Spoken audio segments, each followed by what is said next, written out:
What is your name? Sian. What is your age? 18. Before I show you the opening sequence, can you tell me what conventions you expect to see in a psychological thriller? In my experience comparing like horror movies and thrillers, I'd say thrillers tackle more creepy, mysterious storylines, whereas horrors are just pure scary, really, aren't they? But thrillers tend to be like darker lighting, you know, the typical good person, bad person sort of idea. So. Okay, cool. Now that you have seen the opening sequence, can you tell me your overall opinion of Yeah, it was really, really good. I liked the angles and the shots that were used, like especially the one where the villain is running and splashes in the puddle. And Yeah. You see the splash. That was really good. And it's weird because I like it so much that I want it to be a real movie, real film. Yeah. And now that I know it's like, not, I'm just like, oh, I really want to watch it now. Music and sound, how do you feel the opening sequence uses, develops or challenges conventions of real media products? Yeah, I think the music went really well with the genre of it, obviously.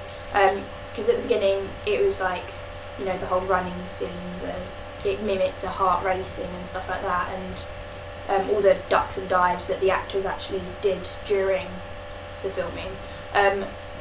And then when she blacked out, went silent.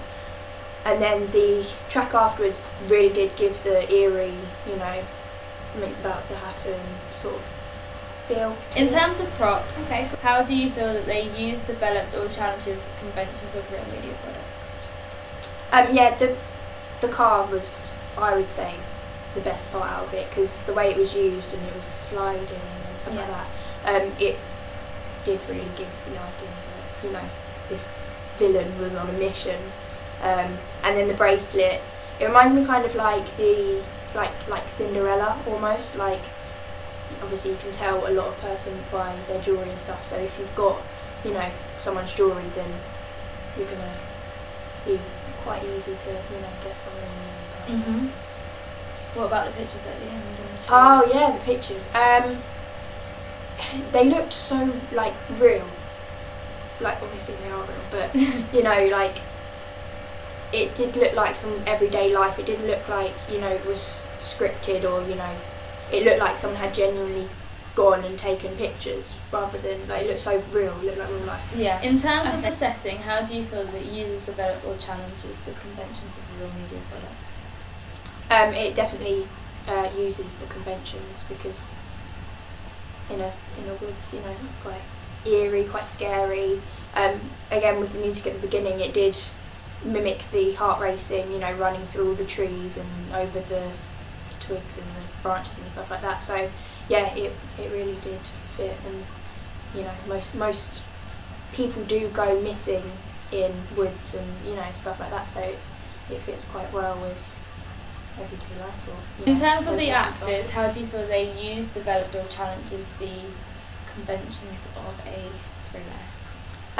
I think specifically the female, she definitely uses the conventions of the thriller, because applying it again to real life and real life situation, in the crime and in media and stuff, you would consider the missing white girl to be someone you'd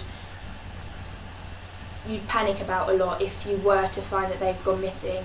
Like examples like Madeleine McCann and stuff. This girl fits the stereotype as well. She's got blonde hair. She's quite young. It goes really well with real life, really. And what about the male? I like the clothes that he's wearing, because it does, and the fact he's so tall as well, because it does show that real good evil sort of comparison. So the girl's very dressed quite normally, like light clothes, blonde hair sort of idea, so she seems quite innocent, whereas the man's quite dark clothes, really tall, quite eerie, sort of looking to himself. In terms of the camera angles used, how do you feel they used, developed or challenged the conventions of a real media product? The camera angles were actually some of my favourite parts of this thriller, because Like I said earlier, especially the one where they're running through did I say that earlier? Yeah, the puddle. Especially where they're running through the puddle and the puddle splashing, and seeing that quite a lot. The lower level shots really did give the like action sort of feel to it. And then the one going around the tree as well, the one that pans around the tree to follow the victim. I like the title because, again, with the beginning, the music and the stuff going along with the heartbeats and the racing and running through the woods, it kind of, links to that. So obviously if you can feel your heart, you can feel your pulse while you're running, so it links really well. And it's quite an ambiguous title as well, so you don't, it doesn't give too much away to the audience, so anything could happen.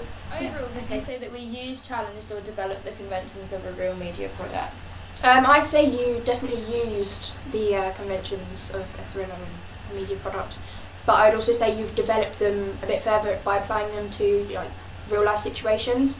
So if this circumstance was to happen in real life, using the victim to be quite a stereotypical, innocent girl, links in with what society would consider, a